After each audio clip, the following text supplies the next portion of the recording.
Atheists are going to die, so their questions don't matter. There are 526 eyewitnesses to the resurrection in the Bible. And God solved Perez Hilton's work problem within minutes of him praying. It can only be theists saying stupid things. And it can only be your favourite British floating circles saying why what they're saying is dumb. Let's get into it.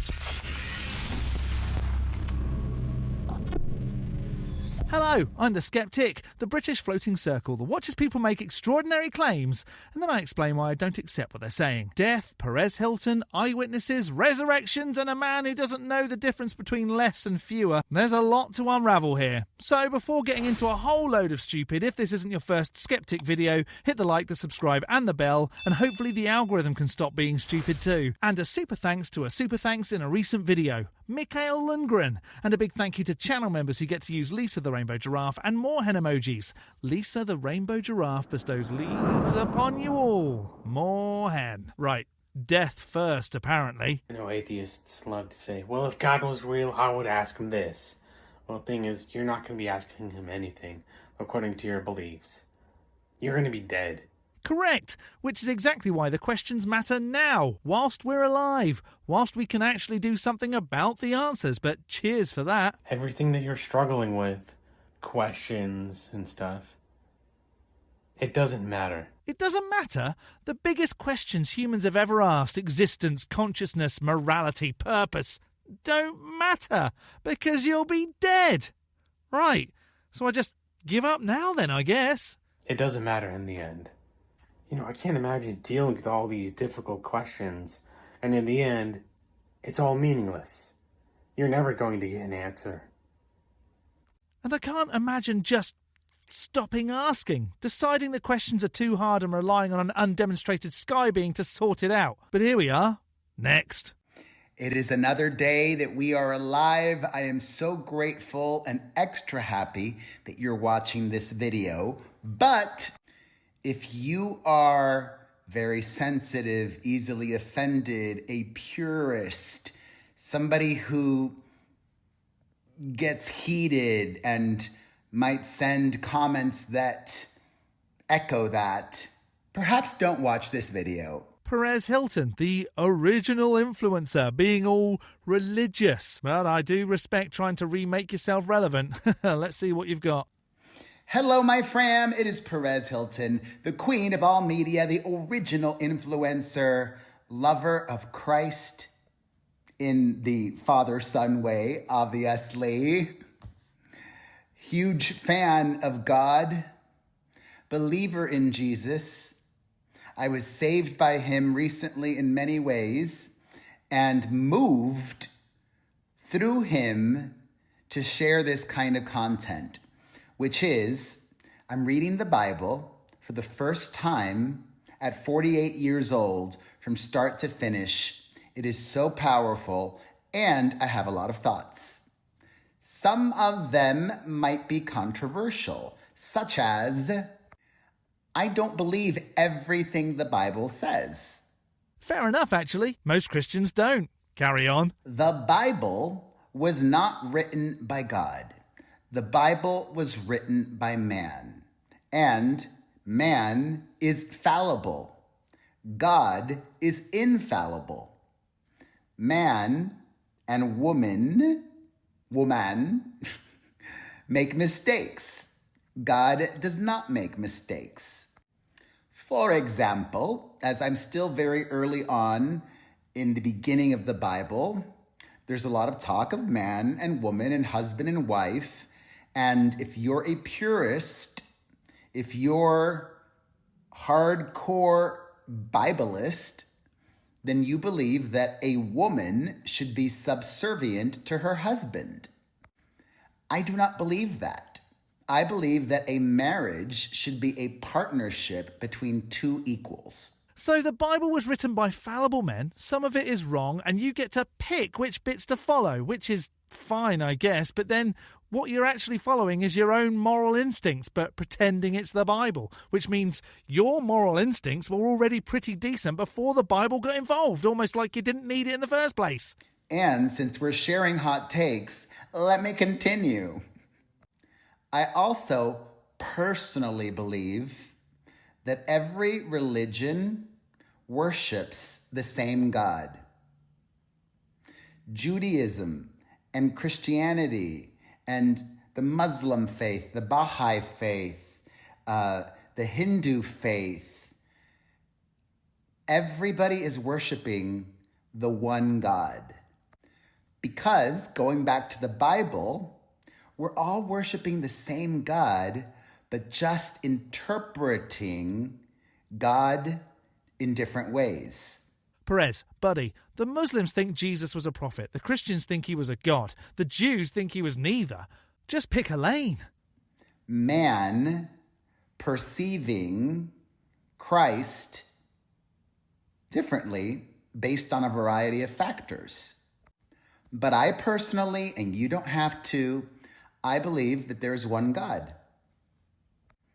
And you guys, that one God is so present in my life. I had something bad happen to me professionally very early this morning. I won't get into details because my relationship with God is thriving and so powerful and so real. But within minutes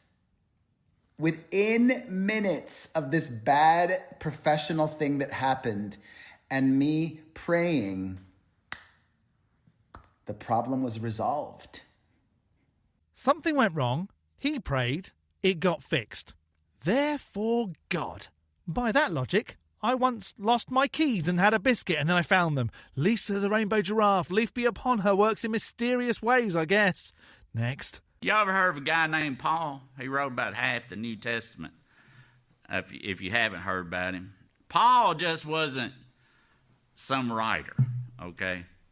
Paul was a Pharisee. The Bible says he was a Pharisee of the Pharisees, which means he would be an expert of the law. If it was written in the Old Testament scriptures, in the law, Paul knew every clause associated with it.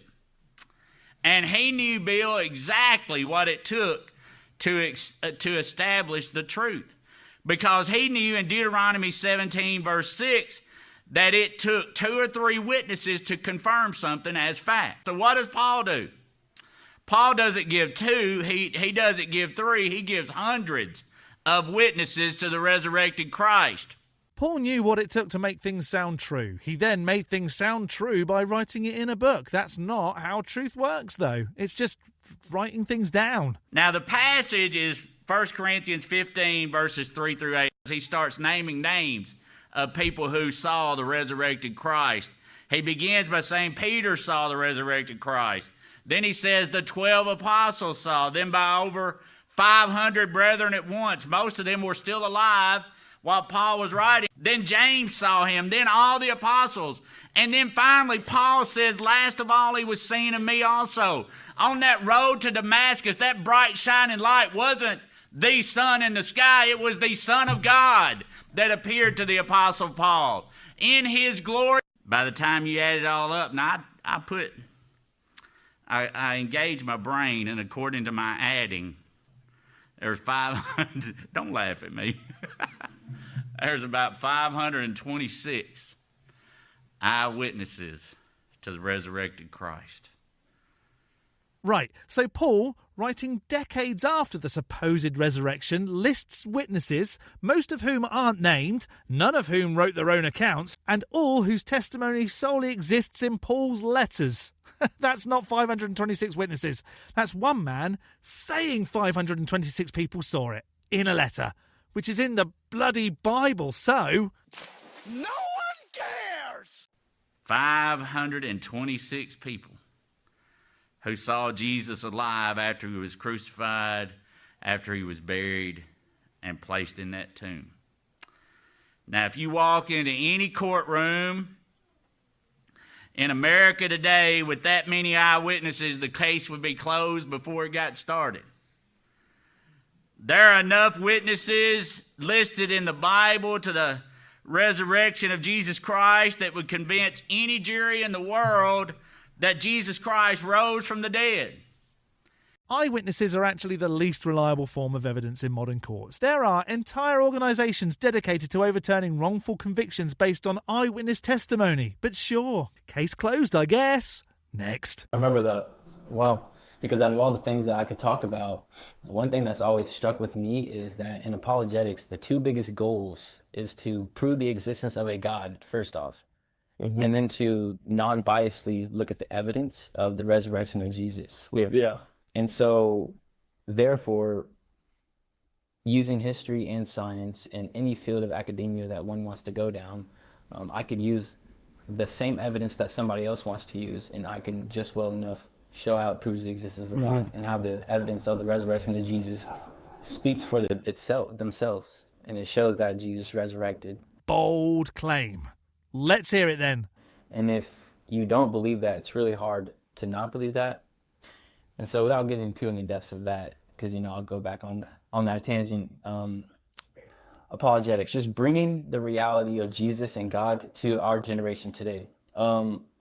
Before I got saved, it was all about, never heard the gospel. Yeah. And I just knew that, Jesus was just some man on the cross, and he was like any other religious figure to me. And I actually thought that all the religions were the same, and I didn't really think there was a difference from it. Until, I met the Lord and my life changed around me dramatically. And that's when, after I had met God and I knew that God was real, I now had to do the evidence for myself. To do the research for myself. So he believed first, then looked for evidence. That's just confirmation bias. Real research starts without a conclusion. What he's describing is finding things that agree with what he already decided was true. To be fair, at least he's honest about the order of events. Next. I just believe, as I often say, for me, my Christian faith doesn't answer all my questions, but it leaves me with less question marks than any other alternative. Fewer question marks. You're making a philosophical argument and you don't know the difference between less and fewer. This is not a great start. So the first argument for the existence of God I want to get into is called the ontological argument. Of course, ontology or ontological, that has to do with the philosophy of being, the philosophy of what things are in their essence, at their core. And this ontological argument was known as the Anselmic argument during the Middle Ages and after, because it was propounded by a man named Anselm of Canterbury. He lived in the 11th and early 12th century, and he was actually the Bishop of Canterbury in England. And the basic idea, the kind of crux of this ontological argument is that God is the greatest and most perfect possible being. And in the words of Anselm, he argued it this way in a writing that's called the Proslogion. Who came up with these names? I mean, wow. If this was a publisher and Anselm came into the office to publish this book, I'm thinking they would probably shoot it down in marketing and come up with something really catchy. But anyway, the Proslogion, Anselm argues that God is essentially, and I quote here, a being than which none greater can be conceived. Right, so the argument is, I can conceive of the greatest possible being, therefore, that being must exist, because a being that exists is greater than one that doesn't. This one has been around since Anselm in the 11th century and has been picked apart by philosophers ever since. The problem is, I can conceive of the greatest possible pizza. That doesn't mean it exists. Existence isn't a property you can just add to something by imagining it hard enough. A being than which none greater can be conceived. Essentially, God is the greatest and most perfect being.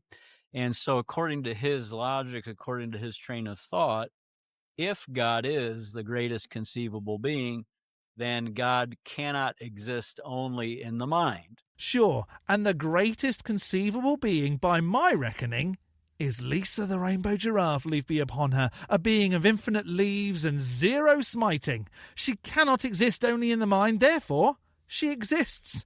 Argument over. So, atheists are going to die, so our questions don't matter. Perez Hilton's work problem got sorted, therefore God. 526 people are mentioned in a letter, therefore resurrection.